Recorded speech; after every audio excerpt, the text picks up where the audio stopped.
مجال الاي كوميرس من اقوى المجالات في الفتره الحاليه. طبعا اغلب الديجيتال ماركتيرز او الماركتيرز بشكل عام بيتجهوا اتجاه كامل دلوقتي لمجال الاي كوميرس.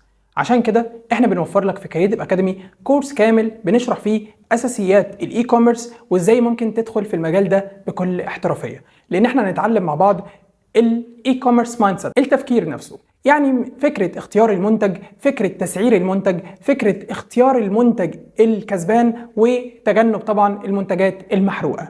طيب ده أول تراك وده أهم جزء عندنا، فكرة المايند سيت. الجزء الثاني الخاص بالاي كوميرس وهي البرودكت بيج.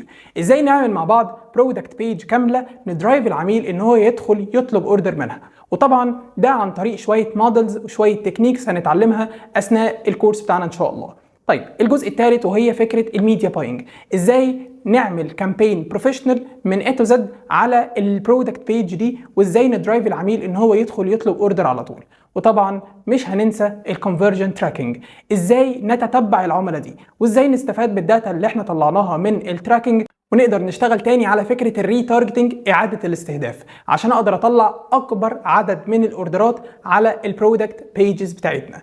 عشان كده كورس الاي كوميرس هيقدر يحط رجلك في مجال الاي كوميرس بشكل كامل وبشكل احترافي، وكمان هتقدر تخرج منه تلانش اللاندنج بيج او الاونلاين ستور بتاعك اللي هتقدر تطلع منه عدد اوردرات كويسه. وطبعا مش هننسى اهم التكنيكس اللي هنقدر نختار منها الوينر برودكتس، وكمان اهم التكنيكس اللي هنقدر نطلع منها الكرييتيف اللي نقدر نشتغل بيه في الكامبينز بتاعتنا. يعني من الاخر كورس الاي كوميرس هيطلعك اي كوميرس سبيشالست.